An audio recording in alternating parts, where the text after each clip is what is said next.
Hey there, everyone. So you're here for English 1101. Of course, you wouldn't be able to get in if you weren't. So my name is Kristen. I'm going to be your instructor for this class. I apologize for looking like a little bit of an alien.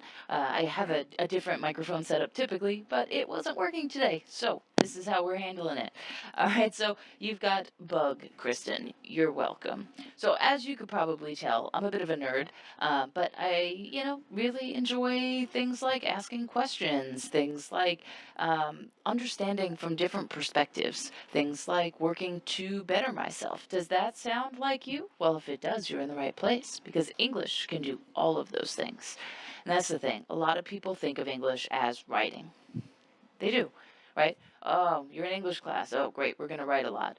I mean, yes, you are going to write a lot, but it's not because writing is the end of English class. You write the ideas that you have. Without the ideas, there's nothing to write. So, this entire class is focused on being productive, critical, and making sure that you hone your communication skills along the way, whether that's in person, whether that is like in person and verbally, or if that is maybe over a camera, which is undoubtedly very odd for a lot of us still. um, it also means in writing. Okay, so that is our goal here, right? It's to broaden perspectives, know how to ask critical questions so that you can develop your ideas and see from those different perspectives. It's all about maximizing your effectiveness and your communication in this kind of society that we have. All right, so let's get down to business with the class because I don't want to make this video too long. This is just an introduction, and then we will begin meeting next week. Our meeting times will be on Wednesdays at 10:30 a.m. They'll usually run until about 11:30 or so.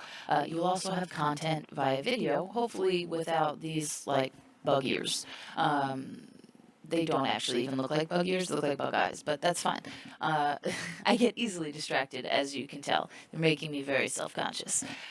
So if you look on Blackboard here, let's direct our attention over here instead of to the bottom right hand corner, and you'll see in our course we have 3 sections of information in that menu to the left. Okay, we have it broken down into course information, which is everything about the course more broadly. We have course content, which is the information regarding the course. It includes all of our assignments and lesson folders and things like that. It also includes the textbook and the MLA handbook, which is another textbook, but it's one where it guides you with formatting, so you use it as a reference essentially. And then we have contact methods. Now, I will say Blackboard is being a little feisty this morning, so we've got our class session down here right now, but it will be under contact methods directly above schedule a meeting. So just kind of keep that in mind. But that's how you will attend our class sessions. All right. If you ever need to meet with me, right, as I indicated in my first announcement, schedule a meeting with me as soon as you have a question or as soon as you feel unclear about something, as soon as you want to talk things out a little bit. Because waiting until the end of term, I can't help you then, and I want to help you. That is legitimately my job, right? So I wouldn't be doing it if I didn't want to help. Okay, so schedule a meeting with me, send me an email. I am always available. Okay, so um, now that we've got that out of the way, I do want to make a quick recommendation, and it's number 1 in our little announcement here, which is link your GTC email to your phone. All right. Now, I'm not saying that for me necessarily because I don't send a lot of announcements. When I do, I send them as an email as well. So linking them to your phone will make sure you get them. But just generally, you want to know when the college gets in contact with you. Okay? It's really important to kind of stay in the know about things that affect you. And that is one way of doing it. Okay. Also, when it comes to our class, if I notice something imperative that I feel like you need to address really quickly, maybe in an assignment you submitted, what I'll do often is copy what I wrote in the feedback box for you, paste it into an email, and email that to you so you see it ASAP. Okay, so, I also use your email and that specific connection with you to make sure that you have the info you need. So I would strongly recommend putting it on your phone. This way you have access to it, because let's be real, who's really ever more than 5 feet away from their phone for an extended period of the day, right? So just a little suggestion, but I do strongly recommend it. All right. I don't accept late work except in extreme circumstances. We can talk about that, as we get to the instructor policies part of today's discussion. But I just wanted to kind of put that out there. Please purchase also the GTC. No, I said that wrong. Please purchase Patterns for College Writing, which is our textbook. It looks like this. On the first announcement, I made a typo. It doesn't matter how many times you proofread, you will, on occasion, make a typo. It is the 15th edition, not the 5th. So I'm going to go make that change as soon as we finish our video here. And, please make sure you get the 15th edition, because there have been changes. Okay, so you want to keep up to date. We want to make sure our page numbers are the same. We're all working from the same materials. Okay, I've made this mistake in the past and gotten a different edition, and it is a nightmare. Okay, I'm not even lying. All right. So, yeah, I think we covered the things in the first announcement besides the welcome quiz, which we'll talk about when we get to start here. All right, so let's roll over to there. All right, we've got start here. Within this, we have a few things. Okay, we have our syllabus, which contains course competencies, the things that we will accomplish in this class. It also contains academic policies. Now, if this is your first class at Gwinnett Tech, or you've never read Gwinnett Tech's academic policies, I do strongly recommend that you do. You have to follow them, right? That is something you consent to when you take classes, so you might as well know the rules that you're following. So I'm just going to kind of put that out there for you. So please take some time to read them. And then also we have instructor policies. Now, these are the things that are going to govern our class most specifically in terms of how you and I interact. Our course competencies, of course, they help us direct the class, but that's more as I'm planning it to make sure we're staying on the right track and covering everything we need to. Okay, so this instructor policies, which you can also find in this menu to the left right here, is really something that you want to know, understand, and of course reference for the welcome quiz. All right, so let's just dive into it. Doesn't matter which link you click. Okay, so my information's up at the top. If you ever need to get in touch with me, you know how to do that. I said earlier, my name is Kristen. I do have a last name, as you can see it's up there. But the thing is that it's a tough last name to pronounce, so don't worry about it. You will need to write it on your essays, but when you talk to me, just Kristen works fine. Okay, my contact email is kgosinski@gwinnettech.edu. You can find me pretty much all the time in my office in building 100. I'm in 527C, and I have my phone number listed right there for you. Now, I will say the best way to get in touch with me is by email, because I get phone anxiety sometimes. I know that's probably weird for adults to say, but it is something that I struggle with. So sometimes I don't convey my thoughts as well as I could over phone conversations. So the best way to get a real clear, direct response is to send me an email or schedule a meeting with me. Okay? We have Patterns for College Writing as our textbook. Where did my mouse go? It keeps hiding. Hang on. There it goes. Okay. As you can see, we have a few different parts of our class for grading weights. Now, the way this is broken down is the majority of what we are going to accomplish in this class is going to be worth about 25% of your grade. So the majority of assignments that you have are worth only a small amount, but those assignments are crucial to making sure that you can be successful in the other 75%. Okay, so the final draft of each project that we accomplish, and as you can see, we have 3 of them, right? We have an exemplification essay, we have a comparison contrast essay, and then we have an argumentative website that we're going to create. Those become increasingly more valuable because you will be showcasing increasingly further developed skills. All right, so you want to make sure that as we're going through, I have scaffolded the assignments. You want to make sure you complete the scaffolded assignments, otherwise you miss the opportunity for comments. Okay, so that's really, really important. You need to understand comments, kind of take them in, consider things, and then use them in your next assignment. And there will never be an assignment that I don't comment on, because I just feel like that's unfair. Why would I ask you to submit something that I'm just going to slap a grade on and we're going to just move on? It doesn't work like that for me.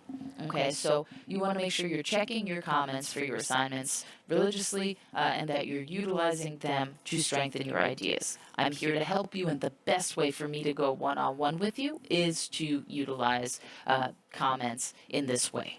All right, so it's important that you hold up your end of the bargain and look at the comments, utilize them, develop them, and go from there. Okay, now I have broken down our course into, or I guess our class rules, right, into non-negotiables. I thought this could be a very direct way. I'm kind of still testing it out. See, English, right? We're critically thinking all the time. So the non-negotiables list is basically like a very short tweet-sized version of the policy listed later on in a more developed fashion. So if you see something on here that you're like, oh, that actually applies to me. Oh, okay, so it's number 4. Let me scroll down to number 4 and read more about it. Okay, so we'll just go through the blurb here and then we will move on.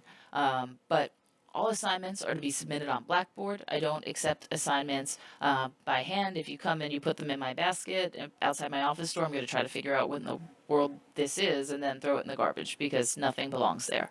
Okay, everything goes on Blackboard. No late work is accepted without a verified extension before the deadline. And when I say extension, I mean like, and it needs to be an emergency, right? You need to verify with me before the assignment deadline. So if someone, if you're walking your dog and someone that you're walking with gets struck by lightning, that actually happened to me, by the way, that is something that I would give you an extension for, right? That is traumatic. You likely have to take them to the hospital. In my case, you have to convince them to go to the hospital. It becomes stressful, right? So that's something, yes, of course I'm going to give you an extension, right? If you are in an accident, okay, yes, I can give you an extension. It needs to be close to the time that the assignment is due, right? Or you need to have an injury that's going to impact your ability to do it. Okay, so just let me know what's going on and I will see how I can help you. Okay, and I mean that. Any assignment with evidence of plagiarism, whether it's intentional or unintentional, will earn a 0. Okay, that's really important. We're going to talk about plagiarism next week, so make sure that you are, like that you understand the concept before we move on to assignments. Okay. Submitted assignments must meet assignment requirements to earn a passing grade. Now, each major assignment, so draft and final draft, shows you there's like a section that says to earn higher than a 59%, you must. Okay, you have to meet those requirements. It usually contains length, evidence count, stuff like that. All right, so just make sure to meet those requirements so you can pass. I cannot pass you just in good conscience if you do not meet the bare minimum requirements for an assignment.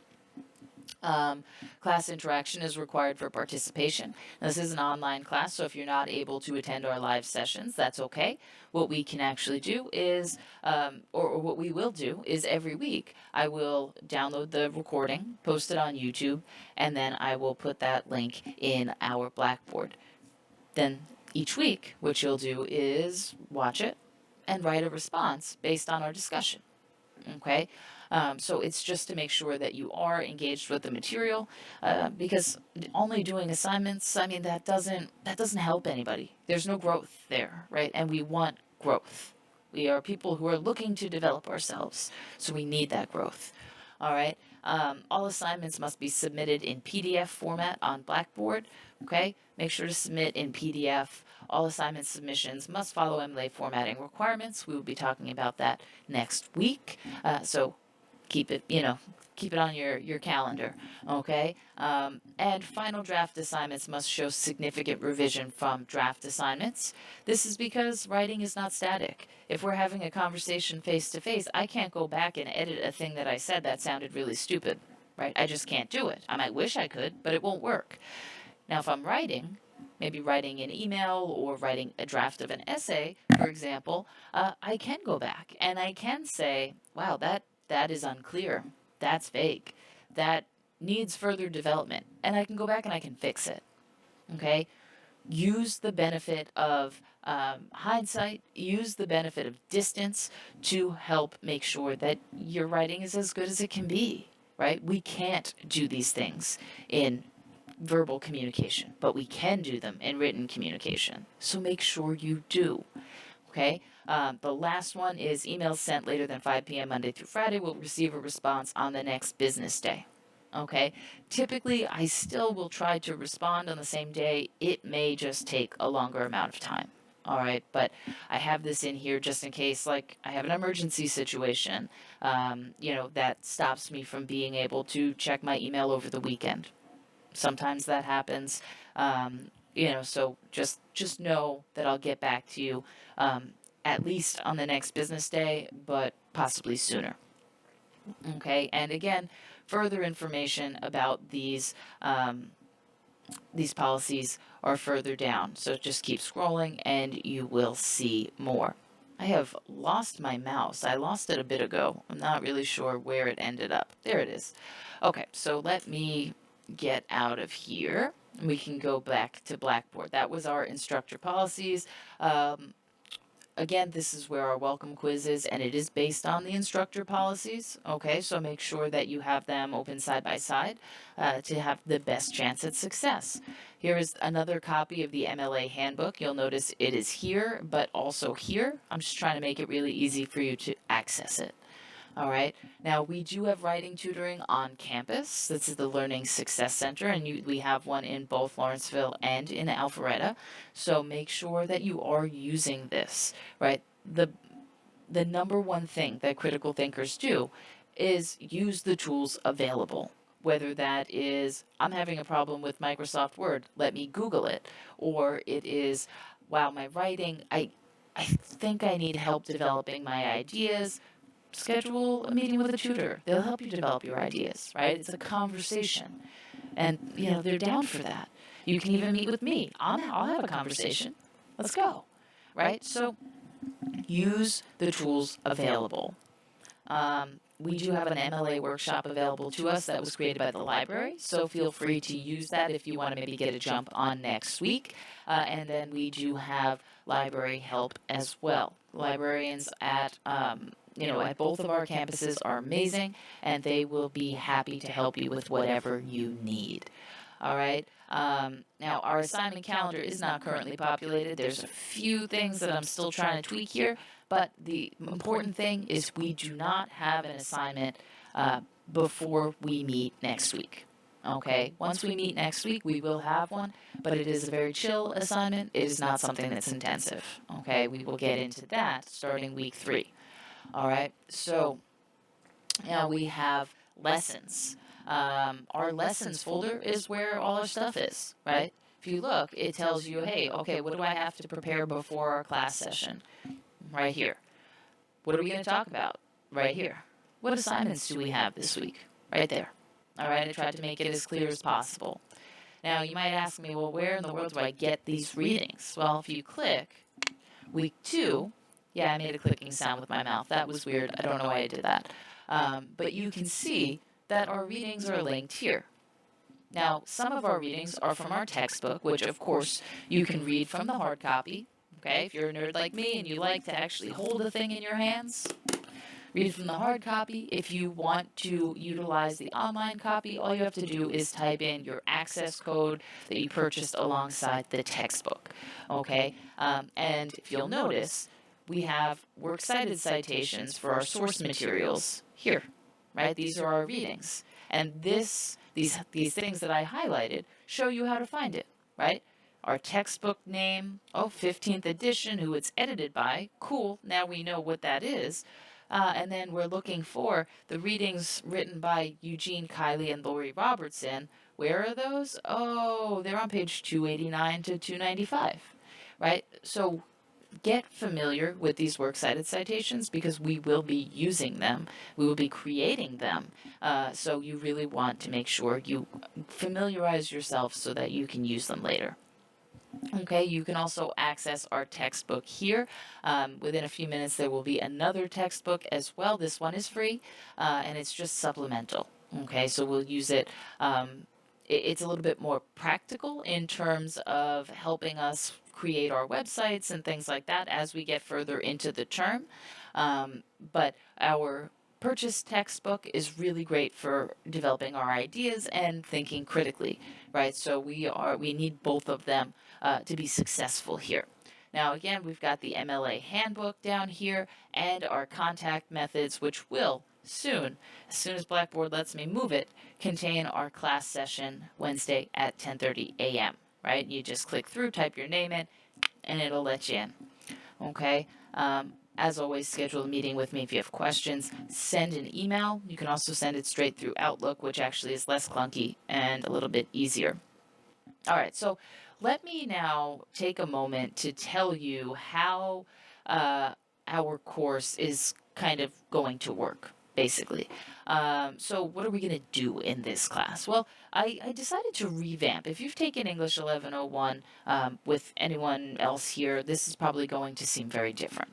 Okay, right now it's very focused, typically college-wide, on how you feel about things, right? And I was like, you know what? I want to do something a little more practical, right? I want to think more about rhetoric and how people persuade one another because we are constantly being persuaded by articles that say that they're news and ultimately their opinion.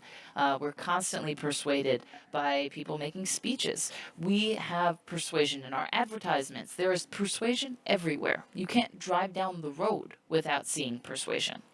Okay, so what you really wanted to, or what I really wanted you to do, was to think through these methods of persuasion and figure out how best to clearly uh, discuss them, parse them out.